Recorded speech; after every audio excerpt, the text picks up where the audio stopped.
Well, howdy YouTubers, and welcome back to the Whole Smishel channel and this first episode of pinning the winch.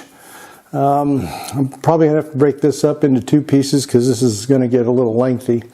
This project entails a similar process of what I did in an earlier video. So what I'm going to do is I'm going to let you guys either guess or know, or go back through the archives of videos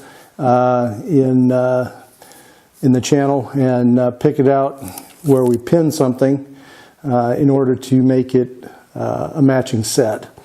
There's a lot of different ways you can go about making matching pieces, but I found this particular process to be, one, pretty convenient, and then two, highly accurate. So that's the reason I kind of like it, and that's why I use it quite a bit. So let me bring you the camera around here and give you guys a closer look at what I'm talking about, what we're doing here, and how we're going to go about doing this. So here we have a boat winch. We're all familiar with it, 1,200 pound capacity. And boss brought this in the other day and asked me if we had any use for it, and sure enough we do. And it's going to be used for pulling kiln carts in and out of the dry kiln. And the problem with it is, let me see if I can get this thing. You can't quite see it. You kind of see it here a little bit, right in here. The whole thing is kind of tweaked to where it's sprung, and what happens is when it's under a load, as the gears mesh down here, they have a tendency to slip and then, of course, pop and miss. So the thing doesn't quite work right anymore. So he's going to either throw it away or, do whatever with it. And so he brought it in, and we're going to give it an overhaul. We're going to, one, build a new frame for it. Trying to restore this frame isn't going to be a viable option. For one, it's just weak. It's sheet metal. It's 2 millimeters thick, about a 1/16 of an inch, or 1/8 of an inch almost. I'm sorry. And the bolt that goes through the center has way too much slop. That's another reason the teeth slip sometimes. You can see it kind of here on the crest of the teeth, where the spur gear here for this drive gear slipped on the drum gear. So we're going to put in a bigger bolt. We're actually going to put in a bigger hub, so that entails a boring operation, and putting in a new hub, putting in a new bolt. We're going to do this a little different. I don't particularly care for this setup the way it is right now, because once you tighten it down, then you can tighten it down too much. It floats on a what would you call it? Another bushing, so to speak. Yeah, bushing here in the hub. And if you tighten this down, it tightens down onto the bushing. Well, again, with all that slop in there, it's just not an optimal situation. Then we have this cheesy setup here where the main centered bearing here is in a recess. I just don't care for the way this thing is set up. The thin sheet metal is all right for occasional use, but for what we're going to be using it for, it just won't be suitable. The guts of the thing are actually pretty stout. It'll take the load. It's just the frame of it is a piece of dog shit. So we're going to get rid of that. So I've already got started on it. And again, we pinned this set. Now we can grind, this has been milled and ground to on the thickness, and then but not on the width or on this surface down here. I lined this up. You'll see that later in the video, how I got that lined up, and then drilled and pinned, and then drilled the pilot holes here. They're not through yet. This just took a starter drill and got those located while this piece was still in the vise, still set on 0 and the whole thing. So that would make it a whole lot convenient, or more convenient, to be able to work with that, rather than take it out, put it back in, re-zero, do all that all over again. Now I can just take and if I want to, throw it on the drill press and go ahead and drill these holes, and oingo boingo, we're done. I'm going to relocate these again later on the mill, and then also take off this surface here and get this all cleaned up and all uniform. Round this edge with a quarter round milling bit and so forth. So there's going to be quite a few little different processes here involved, so this ought to be interesting enough. And then once we're done with that, this thing's going to get mounted on this block here, and it's going to get dovetailed in, because if we were to weld this is a piece of tool steel. The stuff is harder than the hubs of hell. I had a hell of a time with it sawing it on the cutoff saw. Took forever for it to go through on the narrow way. Took over an hour for each cut, so it gives you an idea how hard this stuff is. And so we're going to dovetail this instead of welding it or pinning it and welding it, because I don't want any warpage in this. This will have a tendency to try and warp on us. So we're just going to go ahead and dovetail it, pin it, and bolt it. And then that should hold it together fairly well. That should give us a pretty good bond.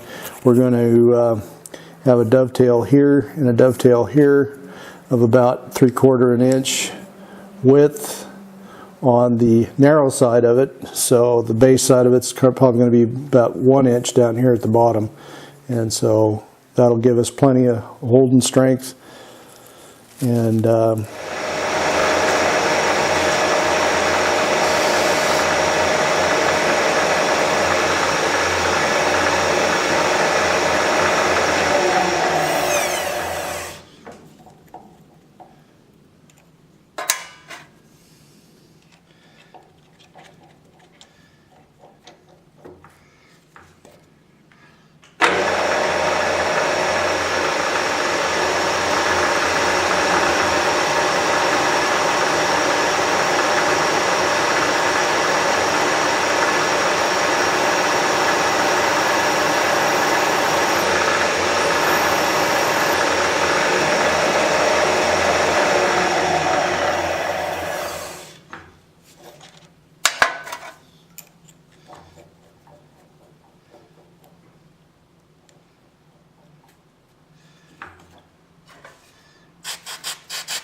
so now we got a finished chamfered hole.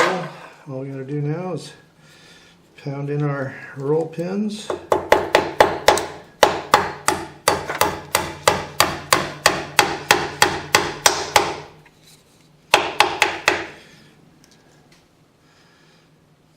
Gotta look for the tapered end.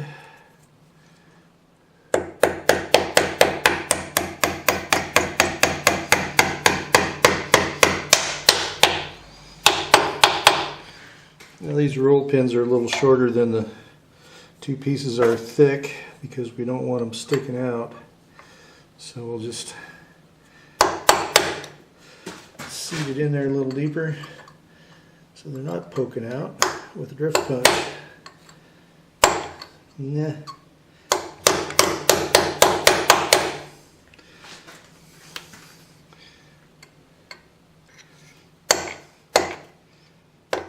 Nah.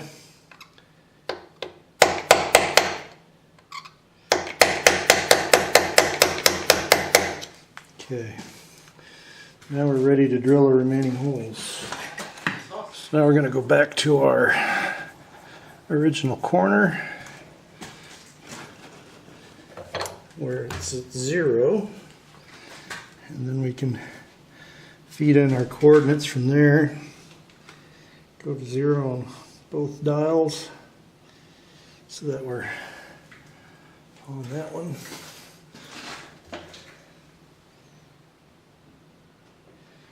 Okay, now the tip of our drill is right here on the corner, so now we can crank in our coordinates the way we want them and drill our holes that are marked out on the surface here.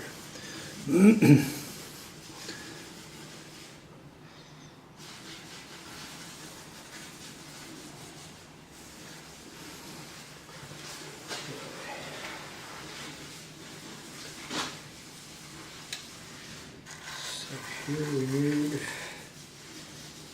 1890.6.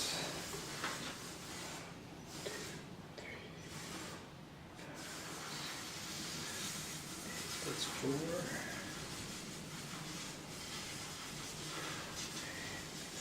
6.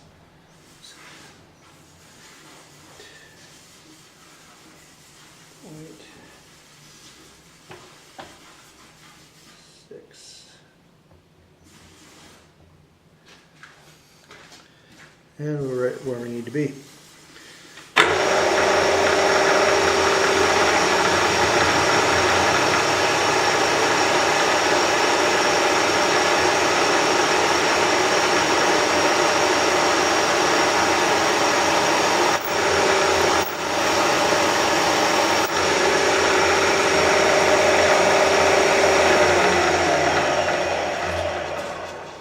And so on, and so on, and so on. So now we've got our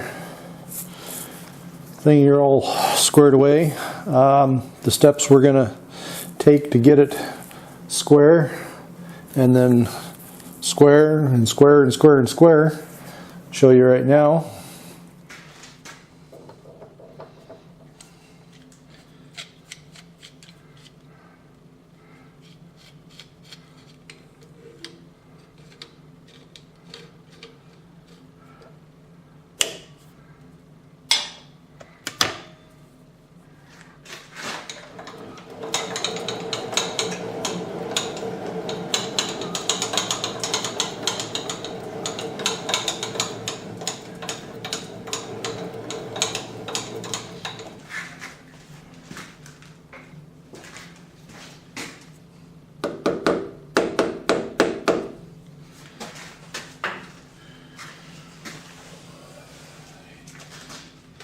You see a little bit of a height difference here to here. Here it's touching, here we're not. So we need to get this parallel.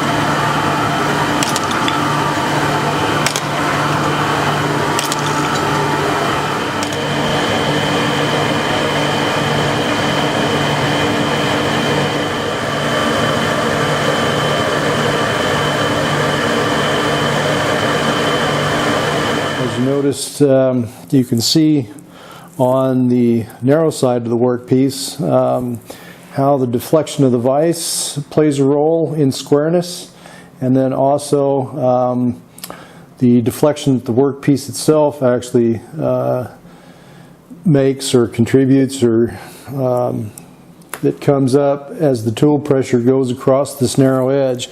I had to put it in the vise. I could have bolted it to the table as well and got it square that way. That would have worked a little better.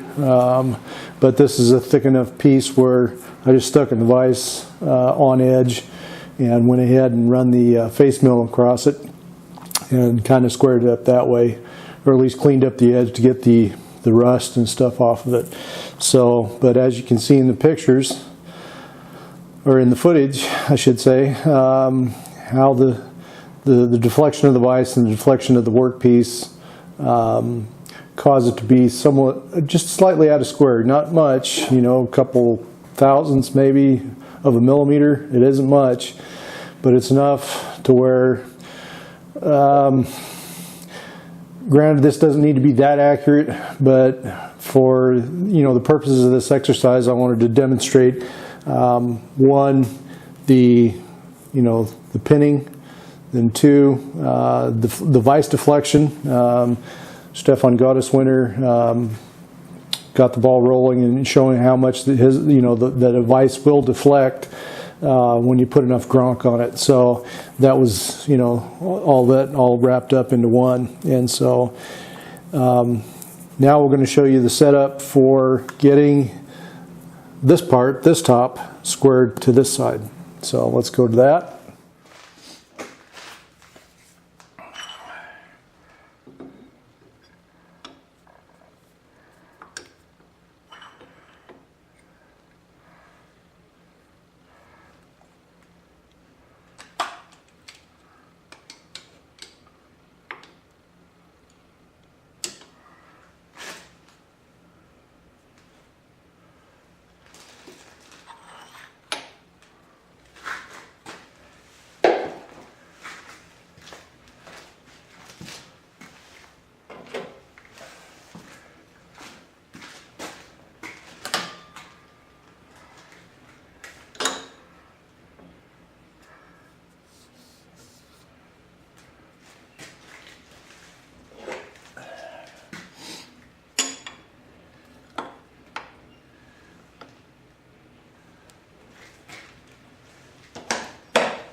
Well, as you can see, that wasn't too terribly tough. It just took parallel down at the foot, square, and a pair of vice grips. And you can move a parallel up and down on this beveled surface however you want. If you can't get enough clamping pressure with your own hands to hold the vise and then the whole bit.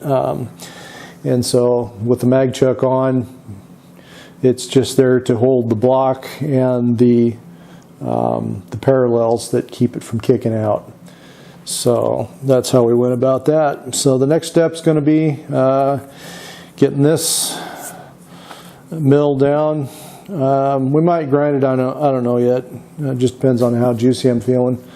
It may not, hard to say.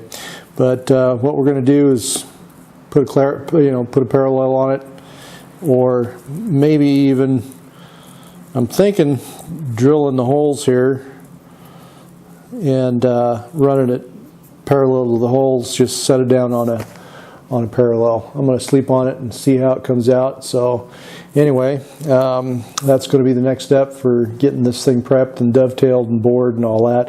This is probably going to be a 3-part series, so maybe wrap it up in 2. I don't know. It just depends on how froggy I'm feeling. So anyway, YouTubers, that's a wrap for this first episode of Pinning the Winch. And hope you come back for some more of this and maybe got a little something out of it. If there's any comments, critiques, suggestions, or anything else that shoots across your mind, go ahead and put in the comments section below. Always glad to hear from the viewers, and any feedback is always duly appreciated on the quality of the videos. And like everybody else, I'm not infallible, and I'm trying my best to make them work and come out a little better each time. So with that, thanks for stopping by, and we'll see you guys again very soon.